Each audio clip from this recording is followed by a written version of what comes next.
Bab 091. Sebenarnya Cindy ingin sekali mencoba masakan cucu pertamanya tersebut. Tapi Cindy menggelengkan kepalanya sambil menggedik ke arah Aprilia. Stella mengangkat satu alisnya seolah bertanya kenapa ibu sambungnya itu pagi-pagi yang cerah ini terlihat mendung sendiri. Namun Cindy mengangkat bahunya. Seolah menjawab, Oma gak tahu. Mafi. Aprilia menoleh pada Stella. Stella tersenyum namun tidak bagi bule bangsawan blasteran Italia itu. Wajahnya memang nampak lain hari ini. Kenapa sih Mafi pagi-pagi kelihatannya bingung banget? Tapi Mafi abis dari salon ya. Cantik bener.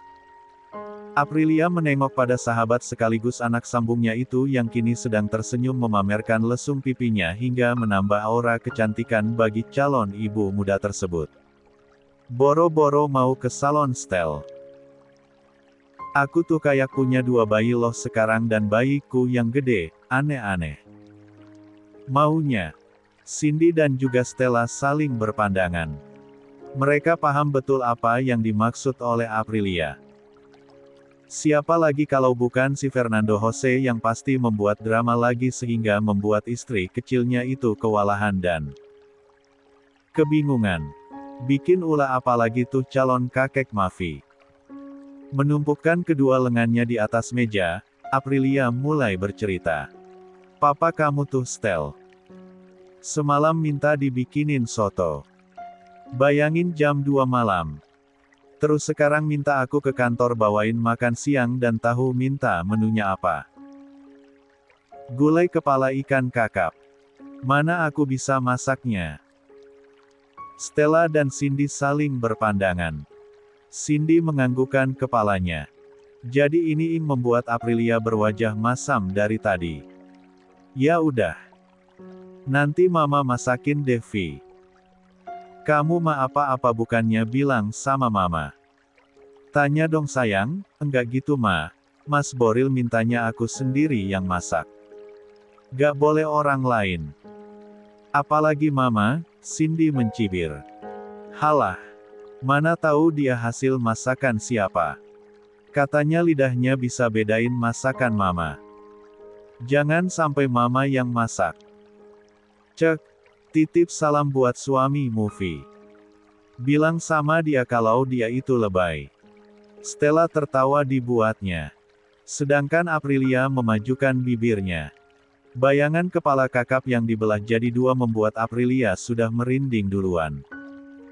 Maklum, Aprilia tak pernah memakan makanan yang umum dijumpai di restoran Padang itu.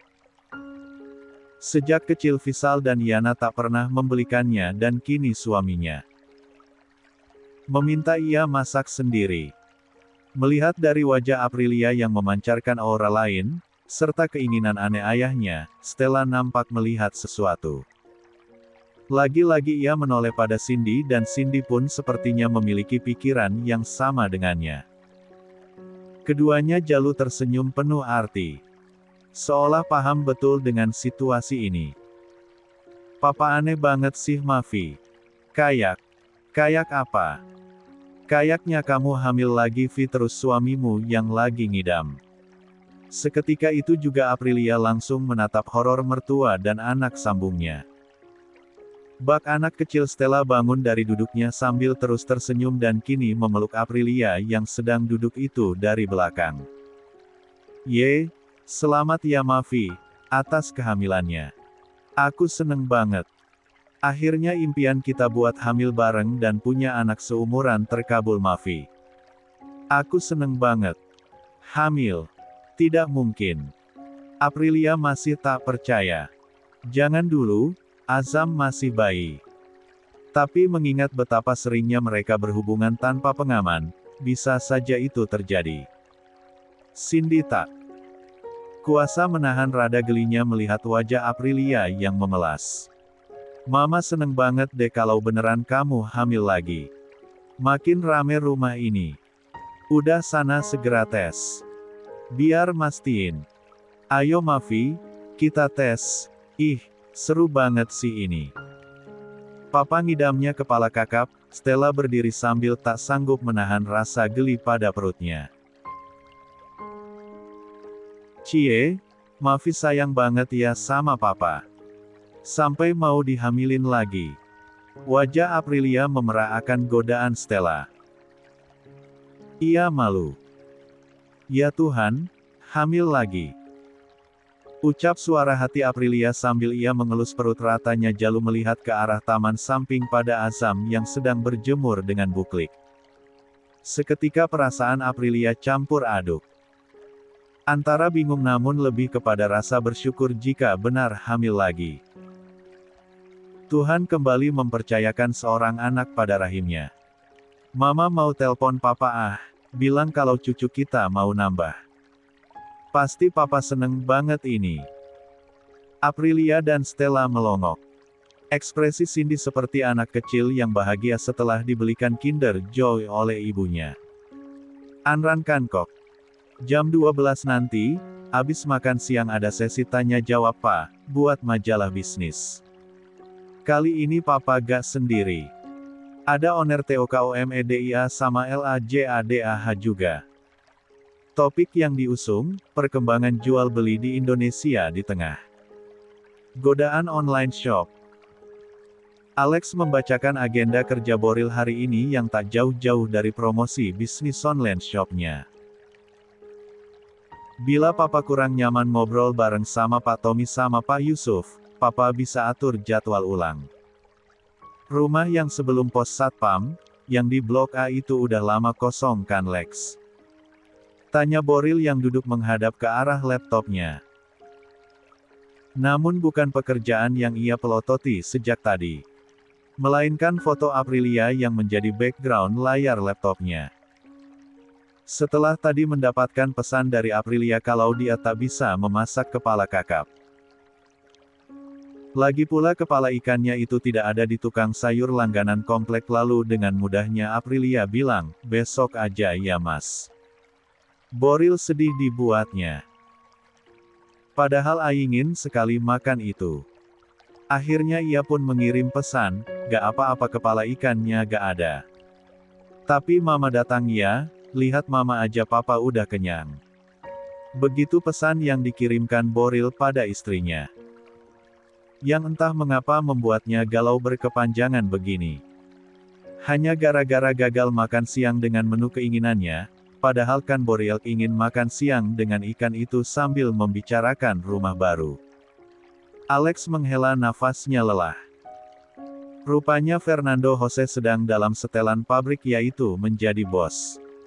Sejuta drama yang sedang mengalami drama baru. Rumah yang mana pak? Yang dekat pos Satpam itu loh Lex. Yang dulunya punya artis. Siapa tuh yang main sinetron itu? Dede Herlina. Iya kali saya gak hafal. Saya tahunya rumah itu punya dia, papa mau nanyain nama artisnya. Cek, mau ngapain saya nanyain nama artisnya? Boril mulai kesal karena Alex belum mengerti juga maksud ucapannya. Maksud saya, rumah itu dijual kan Lex? Mana saya tahu pak, saya kan warga baru di komplek. Arik lalu memandang tajam asisten sekaligus menantunya tersebut. Alex langsung seketika itu memasang sikap siaga. Siapa? Saya kan cari tahu. Secepatnya ya Lex. Kalau boleh tahu buat apa ya pak? Kayaknya saya mau pindah. Alex terdiam sebentar. Sebenarnya dia ingin bertanya lebih jauh tentang rencana sang mertua tersebut namun dia sudah terbiasa tidak berani untuk mencampuri lebih jauh dan bertanya lebih banyak kecuali jika Boril memang memberitahukannya. Baik pak, sekarang kalau bisa. Pak. Acara temu wisata bincang santai dengan majalah bisnis, diadakan di ruang rapat milik Boril seharusnya dengan para owner dari TOKOMEDIA dan juga LAJADAH. Tommy Setiawan dan Yusuf Ahsan. Bincang santai yang mirip seperti talk show mini ini, bicara seputar bagaimana jatuh bangunnya mereka menggapai bisnis ini hingga bisa sukses dan bersaing secara sehat, bahkan ketiganya bisa akrab bersahabat sebagai rekan bisnis. Nantinya tayangan ini akan disiarkan dalam channel YouTube milik majalah bisnis yang juga berbasis online ini. Alex sudah selesai kembali dari kantor pemasaran komplek tempatnya tinggal, mencari informasi tentang rumah yang diinginkan Boril. Kini ia bertugas memantau lajunya acara sebagai tuan rumah. Luar biasa sekali sibuknya sang pangeran Brebes ini, bukan?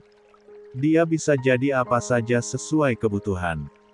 Sing penting disayang mertua. Sugesti Alex dalam hatinya. Karena demi apapun, disayang Boril seperti mendapat mukjizat. Bagaikan mengharap hujan turun di padang gersang. Biar antagonis begitu, Boril tetap mertua terbaik baginya. Memberikan putri kesayangannya padanya serta memoercayakan perusahaan padanya, adalah bukti betapa Boril sayang padanya. Over pede boleh kan? Soopokak. Saya menganggap pesaing bisnis bukan sebagai rival, tapi sebagai sahabat. Bagaimana kita bisa bersaing secara sehat memajukan usaha kita? Masa sih? Gak ngerasa kesaingan nih Pak Tommy? Pak Boril sama Pak Yusuf online shopnya makin maju juga loh. Canda sang pembawa acara kali ini ke Anu Abel. Tommy Setiawan lalu tertawa melihat ke arah Boril dan juga Yusuf yang juga menanggapinya dengan santai. Enggak dong, rezeki sudah diatur Mas. Meskipun Pak Yusuf dengan gratis ongkirnya dan juga Pak Boril yang famousnya melebihi brand ambasadornya sendiri, saya gak khawatir Mas. Nah, bicara soal famous, kita ke Pak Boril dulu ya. Bapak Boril Rohichan, sare ke kita-kita dong awal mula Bapak bisa membangun bisnis ini. Siapa tahu bisa menjadi inspirasi buat kaum milenial yang pengen bikin bisnis juga. Tanya ke Anu pada Boril. Namun yang ditanya tak fokus dan tak menjawab. Padahal baru tadi ia menimpali candaan Tommy dan Yusuf. Pak Boril. Ke Anu menyapa kembali. Alex yang merasa kalau Boril sedang melamun, lalu memanggil meski pelan namun cukup terdengar. Maaf Pak, liatinnya ke kamera sama Mas ke Anu. Fokus. Namun Boril seperti tak mendengar. Pandangannya tetap fokus ke depan. Cek, Papa liatin apa tah? Alex pun mengikuti arah pandangan Boril dan ternyata ada Aprilia di sana. Aprilia baru datang sesuai dengan permintaan Boril. Cantik sekali. Hingga Boril tak bisa berpaling darinya. Wah, pantesan saya dicuekin. Rupanya Nyonya Borilnya baru datang nih. Seketika teralihkan dunianya ya Pak. Candaan ke Anu itu mengundang riuh di ruangan ini. Aprilia tersipu malu saat menjadi pusat perhatian. Terlebih ketika Boril tersenyum menatapnya dari tempatnya duduk. Aprilia langsung salah tingkah dan mencari tempat duduk di belakang kamera. Boril tersenyum geli melihat istrinya yang malu-malu begitu. Karena istri saya, Anda bisa mengenal online shop WANGPED seperti sekarang. Jika bukan karena Aprilia, saya hanyalah seorang pemilik bengkel biasa yang tak mengerti bisnis. Alex dan Aprilia tersentuh ketika Boril mulai membicarakan hal ini. Keduanya begitu tahu sejarah di balik berdirinya online shop WANGPED yang didirikan penuh dengan air mata dan perjuangan tak terasa. Netra Abu itu pun berkaca-kaca mengingat betapa sulitnya Boril membangun WANGPED bukan karena ingin berbisnis, tapi ingin membuktikan kepada dunia. Khususnya kepada Antonio dan Adriana kalau Boril bisa menjadi sukses di atas kaki sendiri. Boril tersenyum lalu kembali melihat istrinya. Siapapun bisa melihat ada cinta yang begitu besar di matanya. WANGPED ada seperti halnya Shah Jahan membangun Taj Mahal atau Bandung Bondowoso yang membuat Candi Prambanan. Ada jeda 3 detik sebelum Boril melanjutkan kembali ucapannya. Suatu hari nanti anak-anak kami, bahkan dunia akan tahu kalau Boril membangun WANGPED untuk istrinya tercinta, Aprilia Ayu. Gak mau ah, mending pergi aja. Daripada jadi obat nyamuk di sini. Pernah dengar istilah ini? Yap, jika ada orang ketiga di mana terdapat sepasang sekali yang tengah dimabuk cinta, disarankan untuk pergi. Tidak usah jadi obat nyamuk. Ujung-ujungnya nanti akan jadi baper atau bahkan kentang. Nah, inilah yang terjadi pada Alex Sarjono. Jika saja tidak membacakan agenda dengan kodeks milik majalah bisnis yang dipresenteri oleh Keanu, mana mau Alex tinggal lama-lama di sini. Di tengah romansa Fernando Jose dan Rosalinda, Aprilia kini tengah berdiri, memijat pelipis Boril yang duduk di kursi kerjanya. Kan kalau begini Alex jadi ingin cepat pulang. Ingin bertemu dengan Stella. Mengelus perutnya yang masih rata namun ada sebuah kehidupan di sana. Agak kencengan dikit mah, pijatnya. Ucap Boril ketika Aprilia kurang kencang memijat kepalanya dari belakang. Gini. Iya gitu. Cek, papa sengaja men. Nyong kan jadi kangen sama Stella. Tahan prim, 2 lembar laporan maning. Beres, monolog Alex dalam hatinya sambil memegang sebuah map. Lanjutin laporannya Lex, ucap Boril dengan entengnya. Ada undangan podcast untuk papa sama Mavi. Kali ini cuma berdua aja. Sama Aprilia juga. Iya pak, tentang. Statemen papa yang bilang kalau papa membangun WANGPED untuk Mavi ternyata viral di media sosial pak dan mereka antusias sama kisah cinta papa sama Mavi yang, mohon maaf meski berbeda usia cukup jauh tapi. Bisa bahagia gitu pak, beda usia jauh. Tanya Boril seperti tak terima dengan ucapan Alex membuat pria asal Bribes itu kelimpungan.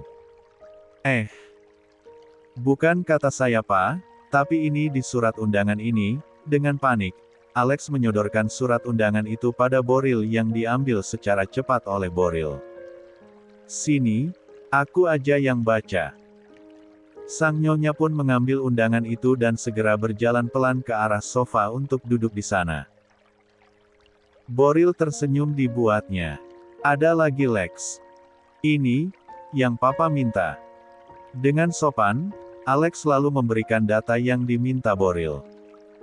Boril menganggukkan kepalanya puas dengan apa yang dikerjakan Alex. Keren kamu Lex. Serba bisa bahkan jadi marketing perusahaan pun kamu bisa. Alex memamerkan senyum 1000 wattnya. Semenjak jadi asisten Boril, ia memang dituntut multi talenta. Dari mulai sopir pribadi, membantu menangani 2 perusahaan sekaligus, bahkan sampai mencari belut di sawah. Side job luar biasa yang patut disyukuri Alex karena hadiah yang didapat pun tak tanggung-tanggung. Dipercaya menjadi suami Stella jelas sebuah pencapaian dan hadiah luar biasa. Di balik sifat Fernando Jose yang kadang di luar nalar, Alex kadang merasa sangat disayang papa mertuanya ini.